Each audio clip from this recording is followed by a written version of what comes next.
ಮಹಾಶಿವರಾತ್ರಿ ಮಹೋತ್ಸವ ಅಂಗವಾಗಿ ಅತ್ಯಾಕರ್ಷಕ ನಾಗೇಶ್ವರ ಜ್ಯೋತಿರ್ಲಿಂಗ ದರ್ಶನ. ನಗರದ ಮುನ್ಸಿಪಲ್ ಹೈಸ್ಕೂಲ್ ಮೈದಾನದಲ್ಲಿ ಫೆಬ್ರವರಿ 15ರಿಂದ 17ರವರೆಗೆ ಮಹಾಶಿವರಾತ್ರಿ ಮಹೋತ್ಸವವನ್ನು ಅತ್ಯಾಕರ್ಷಕ ನಾಗೇಶ್ವರ ಜ್ಯೋತಿರ್ಲಿಂಗ ದರ್ಶನದ ಜೊತೆಗೆ ಅನೇಕ ಆಕರ್ಷಣೀಯ ಸ್ಟಾಲ್ಗಳನ್ನು ನಿರ್ಮಿಸಲಾಗಿದೆ. ಪ್ರತಿದಿನ ಸಂಜೆ 5ರಿಂದ ರಾತ್ರಿ 10 ಗಂಟೆಯವರೆಗೆ ಸಾರ್ವಜನಿಕರು ಆಗಮಿಸಿ ದರ್ಶನ ಪಡೆದು ಧನ್ಯರಾಗಬೇಕು ಅಂತ ಈಶ್ವರೀಯ ವಿಶ್ವವಿದ್ಯಾಲಯದ ರಾಜಯೋಗಿನಿ ಬಿಕೆ ಜಯಂತಿ ಅಕ್ಕನವರು ತಿಳಿಸಿದರು. ನಗರದ ಪತ್ರಿಕಾ ಭವನದಲ್ಲಿ ಗುರುವಾರ ಸುದ್ದಿಗೋಷ್ಠಿ ನಡೆಸಿ ಮಾತನಾಡಿದ ಅವರು, ಫೆಬ್ರವರಿ 17ರಂದು ಸಾಂಸ್ಕೃತಿಕ ಮಹೋತ್ಸವ ನಡೆಯಲಿದ್ದು, ಈ ಕಾರ್ಯಕ್ರಮವನ್ನು ಜಿಲ್ಲಾ ಉಸ್ತುವಾರಿ ಸಚಿವ ಎಸ್.ಕೆ. ಪಾಟೀಲ ಉದ್ಘಾಟಿಸಲಿದ್ದಾರೆ. ಅದೇ ದಿನ ಸಂಜೆ 6 ಗಂಟೆಗೆ ಸಾಂಸ್ಕೃತಿಕ ಮಹೋತ್ಸವ ಕಾರ್ಯಕ್ರಮ ಅದ್ದೂರಿಯಾಗಿ ನಡೆಯಲಿದೆ. ಸಂಗೀತ ಕಲಾವಿದರು ತಮ್ಮ ಕಲೆ ಪ್ರದರ್ಶಿಸಲಿದ್ದಾರೆ. ಚೈತನ್ಯ ಡ್ಯಾನ್ಸ್ ಅಕಾಡೆಮಿ, ನೃತ್ಯ ಸಿರಿ ಡ್ಯಾನ್ಸ್ ಅಕಾಡೆಮಿ ಸೇರಿದಂತೆ ಹಲವಾರು ಕಲಾ ತಂಡಗಳು ಭಾಗವಹಿಸಲಿವೆ ಎಂದರು. ಸುದ್ದಿಗೋಷ್ಠಿಯಲ್ಲಿ ಬ್ರಹ್ಮಕುಮಾರಿ ರೇಖಾ ಅಕ್ಕನವರು, ಬ್ರಹ್ಮಕುಮಾರಿ ಜ್ಯೋತ್ಸ್ನಾ ಅಕ್ಕನವರು ಉಪಸ್ಥಿತರಿದ್ದರು. ನಮ್ಮೆಲ್ಲರಿಗೂ ಸಹ ಬಹಳ ಸಂತೋಷದ ದಿನ. ಮಹಾಶಿವರಾತ್ರಿ ಮಹೋತ್ಸವ. ನಮ್ಮ ದೇಶ ಮಿನುಗುವಂಥ ದೇಶ. ಭಾರತ ಅಂದರೆ ಭಾ ಅಂದರೆ ಪ್ರಕಾಶಿಸು, ರಥ ಅಂದರೆ ನಿರಂತರ, ನಿರಂತರ ಪ್ರಕಾಶಿಸುವ ದೇಶ ನಮ್ಮದು. ಭೌತಿಕವಾದಿಗಳು ಅಂದರೆ ಪಾಶ್ಚಿಮಾತ್ಯರು ವಿಜ್ಞಾನವನ್ನು ಶ್ರೇಷ್ಠ ಅಂತಂದರೆ, ಶ್ರೇಷ್ಠ ಸಂಸ್ಕೃತಿಯನ್ನು ನೀಡಿದ ಭಾರತೀಯರು ಅಧ್ಯಾತ್ಮ ಜ್ಞಾನ ಶ್ರೇಷ್ಠ ಅಂತ ಹೇಳಿ ಸಾರಿ ಹೇಳಿದ್ದಾರೆ. ಅಧ್ಯಾತ್ಮ ಅಂತಂದ ಕೂಡಲೇ ದುಃಖ ಭಯದಿಂದ ಪಲಾಯನವಲ್ಲ. ಅಧ್ಯಾತ್ಮ ಅಂತಂದರೆ ಲೋಕ ವ್ಯವಹಾರದ ಜೊತೆಗೆ ವೈರಾಗ್ಯ ಅಲ್ಲ. ಅಧ್ಯಾತ್ಮ ಅಂತಂದರೆ ಬದುಕಿನ ಶ್ರೇಷ್ಠ ಚಿಂತನೆ, ಬದುಕಿನ ಸತ್ಯವಾದ ಚಿಂತನೆ. ಅಧ್ಯಾತ್ಮ ಅಂದರೆ ಉನ್ನತವಾದ ಮನೋಸ್ಥಿತಿ. ಅಧ್ಯಾತ್ಮ ಅಂತಂದರೆ ಉತ್ತಮ ಗುಣಮಟ್ಟದ ಒಂದು ಬುದ್ಧಿವಂತಿಕೆ.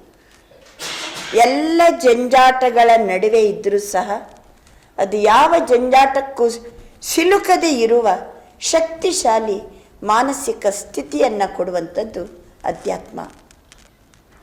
ತಮಗೆ ಗೊತ್ತಿದೆ, ಆತ್ಮದ ಬಗ್ಗೆ ಯಥಾರ್ಥವಾದ ಅಧ್ಯಯನವೇ ಅಧ್ಯಾತ್ಮ.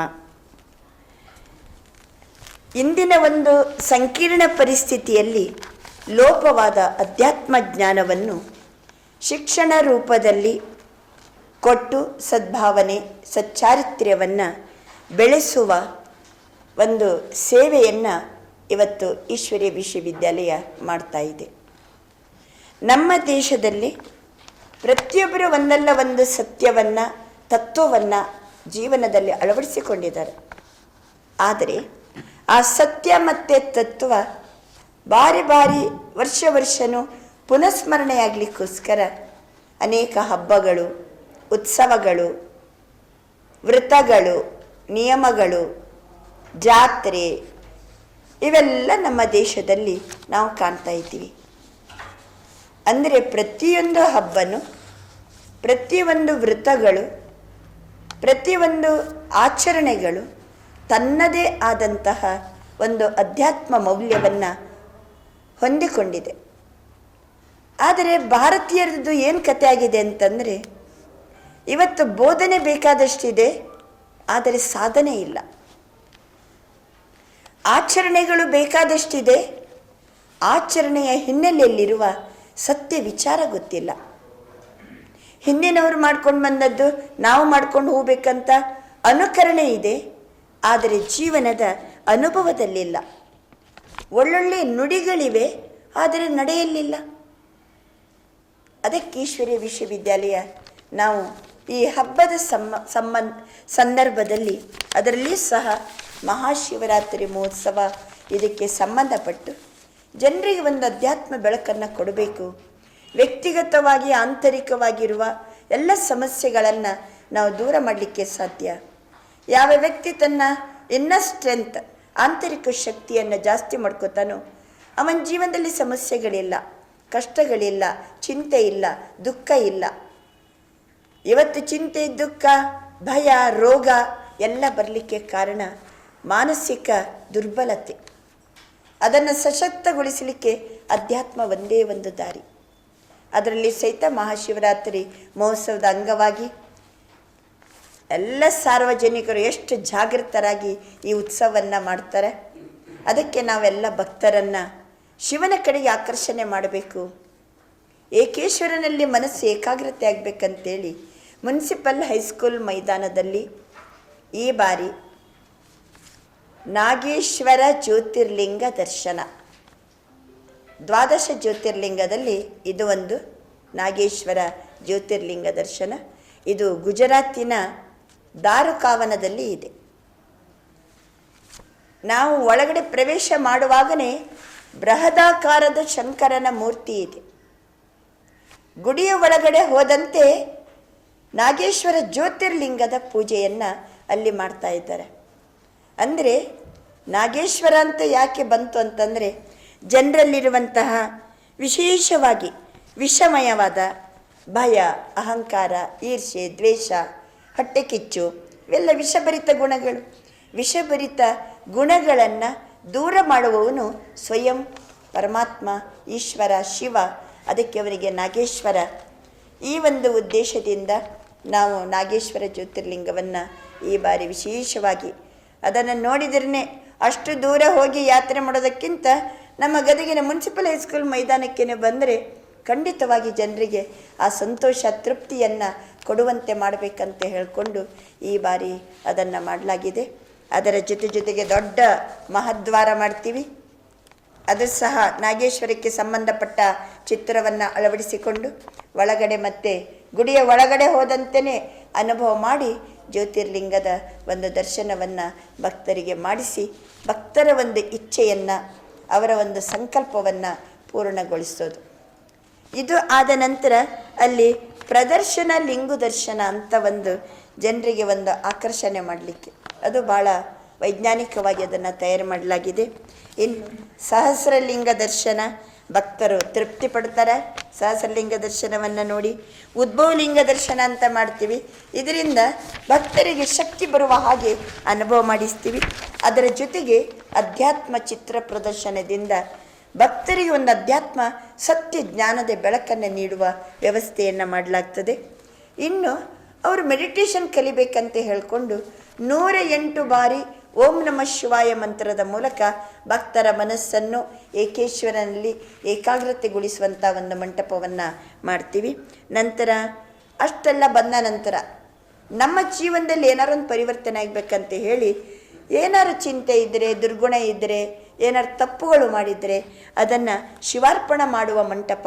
ಶಿವನಿಗೆ ಅದನ್ನು ಆ ದಿವಸ ಅರ್ಪಣೆ ಮಾಡಿ ಮುಂದಿನ ದಿನಗಳನ್ನು ಒಳ್ಳೆಯ ರೂಪದಲ್ಲಿ ಕಳೆಯೋಣ ಅಂತ ಹೇಳಿಕೊಂಡು ಒಂದು ಪರಿವರ್ತನಾ ಮಂಟಪವನ್ನು ಸಹಿತ ಮಾಡಲಾಗ್ತದೆ. ಇನ್ನು ಮಕ್ಕಳು ಬಂದಿರ್ತಾರೆ, ಅವರಿಗೆ ಮ್ಯಾಜಿಕ್ ಆಫ್ ಮೆಡಿಟೇಷನ್ ಅಂತ ಹೇಳಿ ಒಂದು ಸ್ಟಾಲ್ ಇಟ್ಟಿದ್ದೀವಿ. ಆಮೇಲೆ ಶಿವನೊಂದಿಗೆ ಸೆಲ್ಫಿ ಪಾಯಿಂಟ್, ಏನೇನೋ ಸೆಲ್ಫಿ ಪಾಯಿಂಟ್ ಮಾಡ್ತಾರೆ. ಪರಮಾತ್ಮ ಶಿವನ ಜೊತೆಗೆ ನಾವು ಇರುವಂಥ ಒಂದು ಸೆಲ್ಫಿ ಪಾಯಿಂಟನ್ನು ಅದನ್ನು ಸಹಿತ ಬೇರೆ ಬೇರೆ ಸ್ಟಾಲನ್ನೆಲ್ಲ ಮಾಡಿ ವಿಶೇಷವಾಗಿ ಇದು ಜನರಿಗೆ ಅಲ್ಲಿ ಬರಲಿಕ್ಕೆ 15ನೇ ತಾರೀಕು, 16ನೇ ತಾರೀಕು, 17ನೇ ತಾರೀಕು ಅಂದರೆ ಭಾನುವಾರ, ಸೋಮವಾರ ಮತ್ತು ಮಂಗಳವಾರ ಪ್ರತಿನಿತ್ಯ ಇದನ್ನು ನೋಡಲಿಕ್ಕೆ ಸಂಜೆ 5 ಗಂಟೆಯಿಂದ 10 ಗಂಟೆಯವರೆಗೆ ಇದನ್ನು ಜನ ಏನು ಮಾಡ್ಬೋದು, ಬಂದು ವೀಕ್ಷಿಸ್ಬೋದು. ಅಲ್ಲಿ ಸಮಯವನ್ನು ಕೊಟ್ಟು ಅವರೆಲ್ಲ ನೋಡ್ತಾರೆ, ಎಲ್ಲ ಕುಟುಂಬ ಸಹಿತವಾಗಿ ಬರ್ತಾರೆ. ಜನರಿಗೆಲ್ಲ ಇಂಟ್ರೆಸ್ಟು. ಈ ವರ್ಷ ಏನು ಮಾಡ್ತಾರೆ ಮುನ್ಸಿಪಲ್ ಹೈಸ್ಕೂಲ್ ಮೈದಾನದಲ್ಲಿ ಅಂತ ಇದೆ, ಭಕ್ತರನ್ನು ಸಂತುಷ್ಟಪಡಿಸಲಿಕ್ಕೆ ಈ ಕಾರ್ಯಕ್ರಮವನ್ನು ಮಾಡಲಾಗಿದೆ. ಅದರ ಜೊತೆಗೆ ಸಭಾ ಕಾರ್ಯಕ್ರಮ 15ನೇ ತಾರೀಕು ಸಂಜೆ 6:30 ಗಂಟೆಗೆ ಸಭಾ ಕಾರ್ಯಕ್ರಮ ಇದೆ. ಇದರದ್ದು ಉದ್ಘಾಟನೆ ಮಾಡಲಿಕ್ಕೆ ನಾಗೇಶ್ವರ ಜ್ಯೋತಿರ್ಲಿಂಗದ ಮಹಾದ್ವಾರವನ್ನು ಉದ್ಘಾಟನೆ ಮಾಡಲಿಕ್ಕೆ ಸನ್ಮಾನ್ಯ ಶ್ರೀ DR ಪಾಟೀಲನವ್ರನ್ನ ಕರೆದೀವಿ. ಅದರ ಜೊತೆಗೆ ಜ್ಯೋತಿರ್ಲಿಂಗದ ಮುಂದೆ ದೀಪಾರಾಧನೆ ಮಾಡಲಿಕ್ಕೆ ನಮ್ಮ ವಿಧಾನ ಪರಿಷತ್ ಸದಸ್ಯರು ಶ್ರೀ SV ಸಂಕನೂರಣ್ಣವರು ಬರ್ತಾರೆ. ಆಮೇಲೆ ನಮ್ಮದೊಂದು ಉದ್ದೇಶ ಇತ್ತು, ಎಲ್ಲ ಒಂದು ಶಿಕ್ಷಣ ಸಂಸ್ಥೆಗೆ ಸಂಬಂಧಪಟ್ಟು ಯಾರು ಕಾರ್ಯದರ್ಶಿಗಳಿದ್ದಾರೆ ಅಥವಾ ವಿಶೇಷವಾಗಿ ಶಾಲಾ ಕಾಲೇಜಿನ ಚೇರ್ಮನ್ಸ್ ಇದ್ದಾರೆ ಅವರನ್ನು ನಾವು ಅತಿಥಿಗಳಾಗಿ ಬರಮಾಡ್ಕೋಬೇಕಂತ ಹೇಳಿಕೊಂಡು ಎಲ್ಲ ಆನಂದ್ ಪೋತ್ನಿ ಸಣ್ಣವರು, ರವಿ ಮೂಲಿಮನಿ ಅಣ್ಣವರು, ಅಂದರೆ ಇವರೆಲ್ಲ ಈಗ ರವಿ ಮೂಲಿಮನಿ ಅಣ್ಣವರು ಹುಲ್ಕೋಟಿ ಸಹಕಾರಿ ಶಿಕ್ಷಣ ಸಂಸ್ಥೆ ಗದಗ ಕೋಆಪರೇಟಿವ್ ಕಾಟನ್ ಸೇಲ್ ಸೊಸೈಟಿದ್ದು ಚೇರ್ಮನ್. ಇನ್ನು ಆನಂದ ಪೋತ್ನಿಸ್ ಅವರು ಆದರ್ಶ ಶಿಕ್ಷಣ ಸಮಿತಿಗೆ ಚೇರ್ಮನ್. ಹಾಗೆಯೇ ಶ್ರೀನಿವಾಸ್ ಬಿ ಹುಯಿಲುಗಳವರು ವಿದ್ಯಾದಾನ ಸಮಿತಿಗೆ ಚೇರ್ಮನ್ ಇದ್ದಾರೆ. ಹಾಗೆ ಎಲ್ಲ ಮುಖ್ಯ ಎಲ್ಲ ಶಿಕ್ಷಣ ಸಂಸ್ಥೆಯ ಮುಖ್ಯಸ್ಥರನ್ನು ನಾವು ಅತಿಥಿಗಳಾಗಿ ಆ ದಿವಸ ಬರಮಾಡ್ಕೊಳ್ತಿದ್ದೀವಿ. ಇನ್ನು 16ನೇ ತಾರೀಕು ಸೋಮವಾರ ಏನಿದೆ ಗೌರವಾರ್ಪಣಾ ಮಹೋತ್ಸವ, ಅಂದರೆ ಕಾಯಕವೇ ಕೈಲಾಸ, ಕಾಯಕ ಯೋಗಿಗಳಿಗೆ ನಾವು ಸನ್ಮಾನ ಮಾಡಬೇಕು ಅಂತ ಹೇಳಿ ಡಿ ಸಿ ಅವರ ಹತ್ರ ಡಿಸ್ಕಸ್ ಮಾಡಿದೆವು.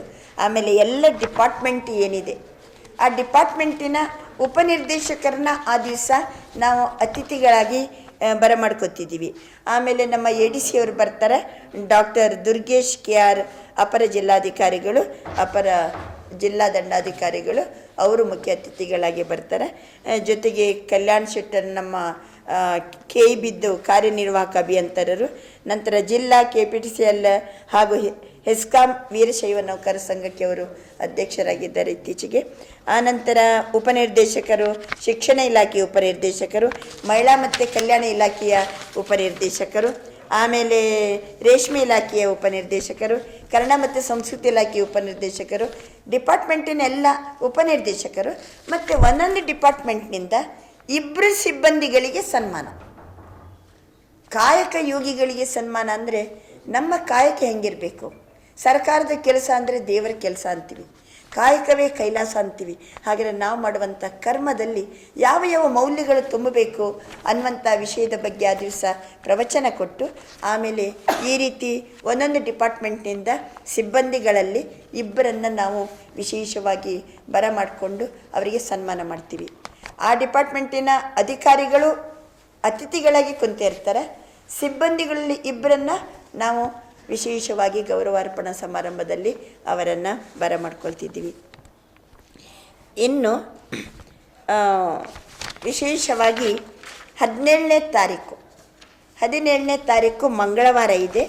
ಆ ದಿವಸ ಸಾಂಸ್ಕೃತಿಕ ಮಹೋತ್ಸವ, ಅದರ ಉದ್ಘಾಟನೆಯನ್ನು ಮಾಡಲಿಕ್ಕೆ ನಮ್ಮ ಉಸ್ತುವಾರಿ ಸಚಿವರು ಸನ್ಮಾನ್ಯ ಶ್ರೀ H.K. ಪಾಟೀಲಣ್ಣನವರು 17ನೇ ತಾರೀಕು ಮಂಗಳವಾರ ಬರ್ತಾರೆ 6:30 ಮತ್ತು ಆ ದಿವಸ ಈಶ್ವರೀಯ ವಿಶ್ವವಿದ್ಯಾಲಯದಲ್ಲಿ ಬಹಳ ವರ್ಷದಿಂದ ಮೆಡಿಟೇಷನ್ ಮಾಡುವಂತಹ ಸೋದರರಿಗೂ ಸಹಿತ ವಿಶೇಷವಾಗಿ ಅವರನ್ನು ಮುಖ್ಯ ಒಂದು ಗೌರವ ಸ್ಥಾನವನ್ನು ಆ ದಿವಸ ಕೊಡ್ತಾ ಇದ್ದೀವಿ. ಆಮೇಲೆ ಬೇರೆ ಬೇರೆ ಸಾಂಸ್ಕೃತಿಕ ಮಹೋತ್ಸವದಲ್ಲಿ ಚೈತನ್ಯ ಡ್ಯಾನ್ಸ್ ಅಕಾಡೆಮಿಯವರು, ಆಮೇಲೆ ನೃತ್ಯಶ್ರೀ ಡ್ಯಾನ್ಸ್ ಅಕಾಡೆಮಿ, ನಂತರ ನಿಮಿಷಾಂಬ ಜ್ಯೋತಿಶ್ರೀ ಡ್ಯಾನ್ಸ್ ಅಕಾಡೆಮಿ, ಆಮೇಲೆ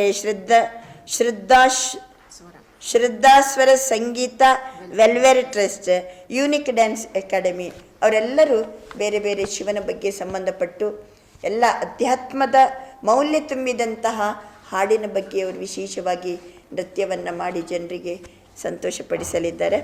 ಆಮೇಲೆ 14ನೇ ತಾರೀಕು ಏನಿದೆ ಶನಿವಾರ, ಗದಗಿನ ಎಲ್ಲ ಮುಖ್ಯ ಬೀದಿಗಳಲ್ಲಿ ನಾವು ರಥಯಾತ್ರೆಯನ್ನು ಏರ್ಪಡಿಸಿದ್ದೀವಿ. ಒಂದು ದೊಡ್ಡದ 15 ಫುಟ್ ಎತ್ತರದ ಒಂದು ರಥಕ್ಕೆ ವಿಶೇಷವಾಗಿ ಸ್ಪೆಷಲ್ ರಥ ಮಾಡಿ, ಅದರ ಜೊತೆಗೆ 2026ನೇ ಇಸವಿಯಾಗಿರೋದರಿಂದ 26 ಜ್ಯೋತಿರ್ಲಿಂಗಗಳನ್ನು 26 ಕಾರುಗಳಲ್ಲಿ ಆ ದಿವಸ ಮೆರವಣಿಗೆ ಇದೆ. ಒಂದು ರಥ ಜೊತೆಗೆ ಜ್ಯೋತಿರ್ಲಿಂಗಗಳ ಮೆರವಣಿಗೆ, ಅದರಲ್ಲಿ 100 ಸೋದರ ಸೋದರಿಯರ ಮೆರವಣಿಗೆಯಲ್ಲಿ ಭಾಗವಹಿಸ್ತಾರೆ 14ನೇ ತಾರೀಕು. ಇನ್ನೊಂದು ವಿಶೇಷ ಮಾತೇನೆಂದರೆ, ಈಶ್ವರೀಯ ವಿಶ್ವವಿದ್ಯಾಲಯ ಸ್ಥಾಪನೆಯಾಗಿ 90 ವರ್ಷ ಆಯಿತು. ನವ ದಶಕೋತ್ಸವ ಪ್ರೋಗ್ರಾಮಿನ ಅಂಗವಾಗಿ ವಿಶೇಷವಾಗಿ ಧ್ವಜಾರೋಹಣ, ಶಿವಧ್ವಜಾರೋಹಣ, ಅದು ಬಹಳ ಅರ್ಥಪೂರ್ಣವಾದಂಥ ಮಾತು. ನಮಗೆ ಧ್ವಜಾರೋಹಣ ಅಂತಂದ ಕೂಡಲೇ ರಾಷ್ಟ್ರಧ್ವಜ ನೆನಪಿ ಬರ್ತದೆ. ನಮ್ಮ ರಾಷ್ಟ್ರಧ್ವಜನೂ ಏನು ಕಡಿಮೆ ಇಲ್ಲ. ಜನಗಣ ಮನ ಅಧಿನಾಯಕ ಜಯ ಹೇ, ಜನ ಸಮೂಹದ ಮನಸ್ಸಿನ ಅಧಿನಾಯಕನಿಗೆ ಜಯವಾಗಲಿ. ಯಾರವನು? ಎಲ್ಲ ಜನ ಸಮೂಹದ ಮನಸ್ಸಿನ ಅಧಿನಾಯಕ ಪರಮಾತ್ಮ. ಅವನು ಏಕೇಶ್ವರ. ಅವನೇ ಜನಗಣ ಮಂಗಳದಾಯಕ ಜಯ ಹೇ. ಜನಗಣಗಳಿಗೆ ಮಂಗಳವನ್ನುಂಟು ಮಾಡುವಂಥವನು. ಶಿವ ಅಂದರೆ ಅರ್ಥ ಸಂಸ್ಕೃತ ಶಬ್ದ, ಅರ್ಥ ಮಂಗಳಕಾರಿ. ಎಲ್ಲ ಜನ ಸಮೂಹಕ್ಕೆ ಮಂಗಳವನ್ನುಂಟು ಮಾಡುವಂಥವನಿಗೆ ಜಯವಾಗಲಿ. ಆ್ಯಕ್ಚುಲಿ ನಮ್ಮ ರಾಷ್ಟ್ರಧ್ವಜ ಇಡೀ ಜಗತ್ತನ್ನೇ ಐಕ್ಯತೆಯಲ್ಲಿ ಭಾವೈಕ್ಯತೆಯಲ್ಲಿ ಜೋಡಿಸುವಂಥ ತಾಕತ್ತಿದೆ. ನಾವು ಆ ದಿವಸ ಶಿವಧ್ವಜವನ್ನು ಆ ದಿವಸ ಧ್ವಜಾರೋಹಣ ಮಾಡ್ತೀವಿ 14ನೇ ತಾರೀಕು ಬೆಳಿಗ್ಗೆ. ಅಂದರೆ ಪರಮಾತ್ಮ ಜ್ಯೋತಿ ಸ್ವರೂಪ ಶಿವ, ಅವನು ಇಡೀ ಜಗತ್ತಿಗೇ ಜಗದೀಶ್ವರ, ವಿಶ್ವಕ್ಕೆ ವಿಶ್ವೇಶ್ವರ, ಲೋಕಕ್ಕೆ ಲೋಕೇಶ್ವರ, ಸರ್ವರಿಗೆ ಸರ್ವೇಶ್ವರ. ಅವನೇ ಅನಂತೇಶ್ವರ, ಚಂದ್ರೇಶ್ವರ, ನಮ್ಮ ತ್ರಿಕುಟೇಶ್ವರ. ಇವೆಲ್ಲದರ ಬಗ್ಗೆ ವಿಶೇಷವಾಗಿ ಆ ದಿವಸ ಧ್ವಜಾರೋಹಣ. ಮತ್ತು ಸಭೆಯ ಪ್ರಾರಂಭದ ದಿನ ಶಿವರಾತ್ರಿಯ ಎಲ್ಲ ಆಧ್ಯಾತ್ಮಿಕ ರಹಸ್ಯವನ್ನು ನಾವು ಸಂದೇಶ ಕೊಡ್ತೀವಿ. ಭಾಳ ಇಂಟ್ರೆಸ್ಟಿಂಗ್ ಇರ್ತದೆ. ಈಗ ನೋಡಿ, 3 ನಾಮವನ್ನೇ ಹಾಕ್ತಾರೆ. ಯಾವುದಕ್ಕೆ? ಶಿವಲಿಂಗಕ್ಕೆ. ಶೈವ ಭಕ್ತರು 3 ನಾಮಗಳನ್ನೇ ಹಾಕೊಳ್ತಾರೆ. ತ್ರಿಶೂಲಕ್ಕೂ 3 ಇದೆ. ಬಿಲ್ಲುಪತ್ರೆಗೂ ಏನಿದೆ? 3 ದಳ ಇರುವಂಥ ಬಿಲ್ವಪತ್ರೆ. ಆಮೇಲೆ ನಮ್ಮ ಗದಗಿನಲ್ಲಿ Trikuteshwara, Tryambakeshwara, Trimurti Shiva, god, GOD, generator, operator, destructor, ಸ್ಥಾಪನೆ, ಪಾಲನೆ ಮತ್ತು ವಿನಾಶದ ದಿವ್ಯ ಕರ್ತವ್ಯವನ್ನು ಮಾಡೋ ಸೂಚಕವಾಗಿ ಇವತ್ತು ಪರಂಜ್ಯೋತಿ ಸ್ವರೂಪ ಪರಮಾತ್ಮ ಶಿವನಿಗೆ ಇರುವಷ್ಟು ಮಹಿಮೆ ಬೇರೆ ಯಾರಿಗೂ ಇಲ್ಲ, ಯಾರಿಗೂ ಇಲ್ಲ. ಯಾಕೆಂದರೆ ಪರಮಾತ್ಮನ ಕರ್ತವ್ಯ ಈ ಜಗತ್ತಿನಲ್ಲಿ ಅತ್ಯಂತ ದೊಡ್ಡದಿದೆ. ಅವನು ಮಾಡಿದಂತಹ ಉಪಕಾರ ಎಷ್ಟು ಶ್ರೇಷ್ಠ ಇದೆ ಅಂತ ಹೇಳ್ಕೊಂಡು ಇವತ್ತು ಈಶ್ವರಿ ವಿಶ್ವವಿದ್ಯಾಲಯದಲ್ಲಿ ಎಲ್ಲರೂ ಅದನ್ನು ಅನುಭವ ಮಾಡ್ತಿದ್ದಾರೆ. ನಮ್ಮದು 148 ರಾಷ್ಟ್ರಗಳಲ್ಲಿ ಇವತ್ತು 10,500ಕ್ಕಿಂತಲೂ ಜಾಸ್ತಿ ಸೇವಾ ಕೇಂದ್ರಗಳು ಈ ಒಂದು ಸೇವೆಯನ್ನು ಮಾಡ್ತಾ ಇದೆ. ಶಿವರಾತ್ರಿ ಅಂತೂ ಜಗತ್ತಿನಾದ್ಯಂತ ಇದನ್ನು ಆಚರಣೆ ಮಾಡಿ ಜನರಲ್ಲಿ ಒಂದು ಅಧ್ಯಾತ್ಮ ಮೌಲ್ಯ ಜಾಗೃತಿಯನ್ನು ಮಾಡಿ ಭಾವೈಕ್ಯತೆ, ಏಕತೆ, ಸದ್ಭಾವನೆ ಇದನ್ನು ಒಡಮೂಡಿಸುವಂಥ ಉದ್ದೇಶವನ್ನು ಇಟ್ಕೊಂಡಿದ್ದೀವಿ. ಅದಕ್ಕೆ ತಾವು ಪತ್ರಿಕಾ ಮಾಧ್ಯಮದವರನ್ನು ಎಲ್ಲ ನೋಟಿಸ್ ಬೋರ್ಡ್, ಶಾಲಾ ಕಾಲೇಜಿನ ನೋಟಿಸ್ ಬೋರ್ಡ್, ಆಫೀಸ್ಗಳ ನೋಟಿಸ್ ಬೋರ್ಡ್, ಕೆಲವು ಅಂಗಡಿಗಳ ಮುಂದೆ ಈ ರೀತಿ ಏನು ಮಾಡ್ತೀವಿ, ಇದನ್ನು ಪೋಸ್ಟರನ್ನು ನಾವು ಅಂಟಿಸಿ ಜನರಿಗೆ ಪ್ರಚಾರ ಮಾಡಬೇಕು. ಅವರಿಗೆ ಗೊತ್ತುಪಡಿಸುವಂಥದ್ದು ನಮ್ಮ ಕೆಲಸ. ಅದರ ಜೊತೆಗೆ ಪತ್ರಿಕೆಯವರು ಜನರ ಮನಕ್ಕೆ ಜಾಗೃತಿ ಮೂಡಿಸುವಂಥದ್ದು ತಮ್ಮ ಜವಾಬ್ದಾರಿ. ಅದರ ಜೊತೆಗೆ ಇಂಥ ಪಾಂಪ್ಲೆಟ್ ಇದೆ, ಇದು 30,000 ಪಾಂಪ್ಲೆಟ್ಸನ್ನು ಪ್ರಿಂಟ್ ಮಾಡಲಾಗಿದೆ. ಇದು ಮನೆಗೂ ಸಹಿತ ಹಂಚುವ ಕೆಲಸ ನಿನ್ನೆಯಿಂದಲೇ ಪ್ರಾರಂಭ ಮಾಡಿದ್ದೀವಿ.